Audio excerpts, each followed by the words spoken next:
All this babble and foolery and coonery and ignorance that we're lighting candles and sending peace to my daughter. Her name is written on the candle, and it's a candle of serenity. And you better be, what kind of spirit are you sending? That's not how the saints operate. We operate within the confines of the book. We speak. Father, I send peace to my daughter in Nicaragua. I speak peace to my son out there. Hallelujah. In the islands of Hawaii. I speak it in the atmosphere. I'm not lighting candles and tampering with the unknown and fooling around in occultism. The word occult means secrecy. That's what that is, secrecy. So the enemy operates in secrecy behind the scenes because he's a deceiver. Are y'all following? Yes. And strong delusion comes upon a people who sit there and allow the deception to take root, particularly after being exposed to the truth. Many people perish. Hosea 4:6, for lack of knowledge, because they have rejected knowledge. I'm going to get you out of here. You didn't catch what I just said. They ain't perishing for a lack of knowledge. It's not that it wasn't afforded to them or available to them. They chose when it came to walk away from it. Oh, I feel like dancing. And what is America going to do now when a prophet like me in these end times, we don't care if I live or die, because to be absent from the body is to be present with the Most High. When I come and tell them in love that your church is a pagan, how can you interpret scriptures for me and you got a Christmas tree in the pulpit behind you? How can you tell me what thus saith the Lord when you're worshiping pagan holidays and you're rooted in occultism and idolatry? I know it's hard to fathom, but the Bible says we have to flee idolatry. And when we walk into a church, some of these places, the idolatry isn't evident because it's not a statue. It's not a symbol. You know who the idol is? It's the pastor of the church himself, because people are captivated. And what he says is law. What he says is the book, even if it ain't the book. I've seen people, I told them the other day, that when their pastor starts doing what we call shouting, and I never understood the ignorance in that, because last time I checked, if I'm moving my feet and my mouth is closed, that's called dancing. Shouting is opening up your mouth and shouting. Where did we get this ignorance from that this means shouting? But when people start dancing, I've seen people get cell phones. Instead of lifting up the Most High and being caught up in the Spirit, they're somewhere filming. You see 10 cell phones on the pastor while he has ruffled collars and fancy suits and colorful suits and skinny pants and curled up shoes and blush on his face. Somebody got to call this mess out. This mess ain't the Most High. That ain't holiness. That ain't the order of Yah. That's not how we're supposed to behave in the house of Yah. That's why the judgment shall begin where? Judgment's beginning where it's required, because the truth has been revealed to you, and what you've done with it is going to judge you. When you turn away from the truth, I replace that with strong delusion so that you believe a lie as it were the truth. So when someone comes with the truth, you'll fight the truth like the woman at the well and argue with the truth like they did in John the 8th chapter. Our father is Abraham, and Jesus said your father is the devil. Are you hearing what I'm saying? And that's why they killed him, because liars who reject the truth always kill the container that spews out the truth, because men love darkness rather than the light.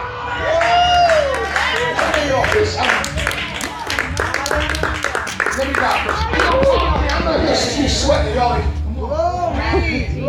Delusion isn't coming, it's here. Deception ain't coming, it's been for centuries. It's old. Matthew 13, Jesus said an enemy has done this. He's come down and sowed weeds among the wheat. They look so much alike and they have interwoven. That I don't want no man separating weeds from wheat. Because if you pull up one, you're trying to uproot the weeds. You'll pull up the tares. If you pull up the weeds, you'll pull up the wheat. And I don't want you killing them to kill them. All right. You ain't hear what I said. So what's going to happen is on the day of harvest, I'll do the separation. Y'all not talking to me here. There's a day of reckoning coming. And I don't have time. The time wouldn't afford me tonight to show you the bloodlines, the two species that's in the earth. It is unbelievable, like you wouldn't believe. Serpent seed is in the earth. Demons don't die. There are people who are fully possessed by demons. They know it, and they're walking around, and the demons have so possessed them that they have taken on the person's personality. They are spiritual wickedness, Ephesians 6, in high places, government rulers, people that are demonized, that are serpent seed, that cannot be redeemed. There is no blood for them. That's why when Jesus seen them, and I don't have to go into the history of it, when he see the Pharisees walking, these were Esau descendants, Edomites, who had came into office prior to Jesus because Rome had political rule over the area, and they put in their own people as upper echelon of the religious society to keep the people controlled. So when Yeshua comes on the scene, he said, I'm sent but to the lost house of Israel. I'm in the book. I can't slow down and show you. You better trust me, right? Have you familiar with it. He said, I didn't come but for the lost house of Israel. Why? It's a whole lot of folk in office. All right. And it's a whole lot of y'all in Judea. Oh, yeah. But because you live in Judea, your residency makes you Judeans. No. But your bloodline says that you are vipers.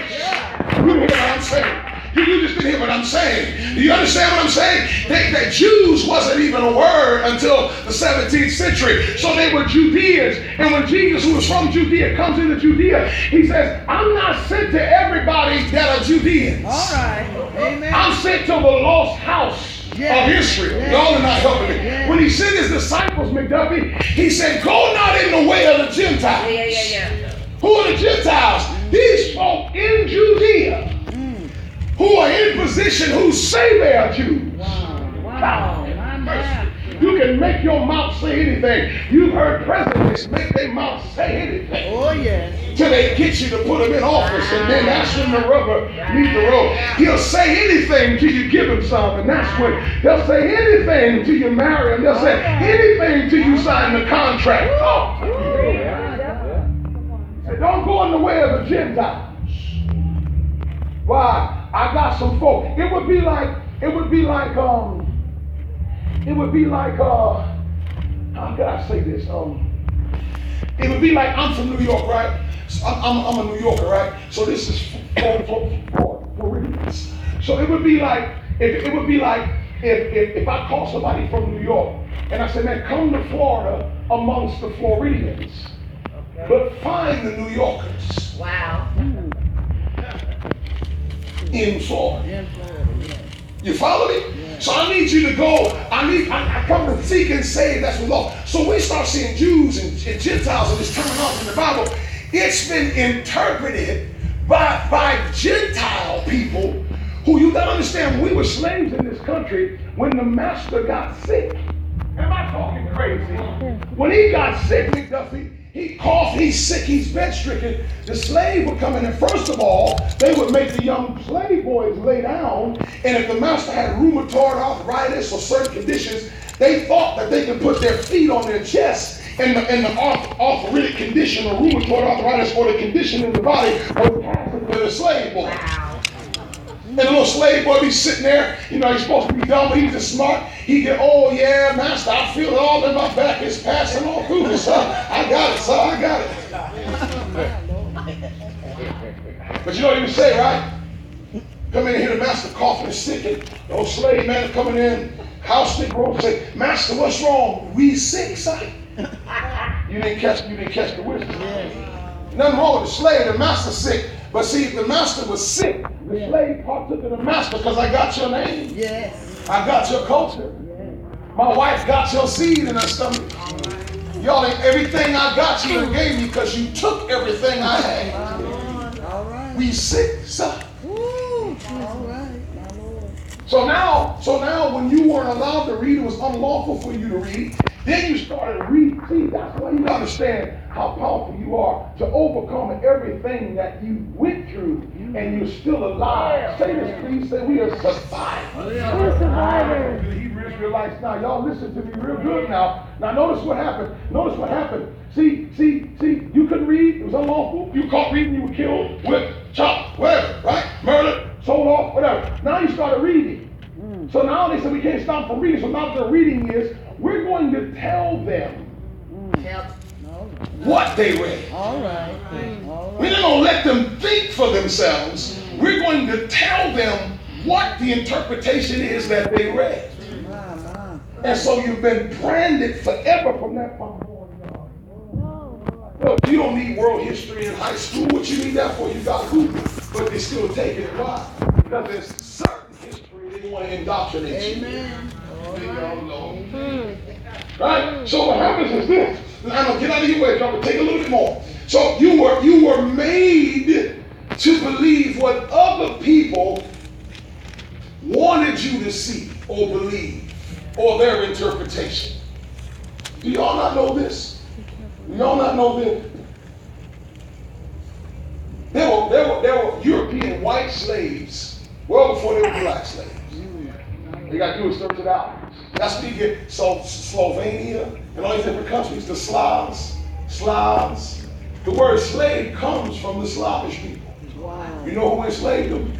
People of Morocco, Libya, Tanzania. The Moors went and brought all the people by the millions and enslaved them. Slovenia slavery, that's where we get that from. Slavery is nothing new. Do y'all not know that racism is only 500 years old?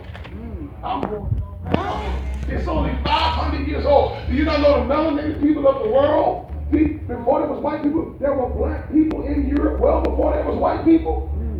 I'm saying some stuff y'all gotta go and check. See, it's shocking to me. You can't believe it. Nobody ever told you this. There were black folk in Europe before there was white people. Black skin has been whited out. Are you blinded us to this? Where does this stuff come from? How does this stuff happen? What has happened? There's been a mingling and a mutation. Think about this. How does the Bible talk about giants? And then we got pygmies, people that are 3 and 4 feet tall, dominant in Africa. Where do we get albinism, albinoism from? Where do we get these certain mutations from? How come I talked to you about it on Sunday? How come we have people, most of the people in the world have Rh positive protein on their blood? 15% of the world has Rh negative, mostly in Europe. Look at now, because of mixing. How do we have 3 sons of Noah and we end up with 4 blood types? A, B, AB, and O. These are questions you never even thought to ask yourself. How does this matter? How's it going to get me a job? How's it going to fix my relationship? It's going to keep you out of hell in this end time. Because if you don't know the days of Noah and the intricacies of it, you are going to be looking at something through the eyes of manipulation, and you're going to miss your hour of visitation. The Messiah is saying one thing in your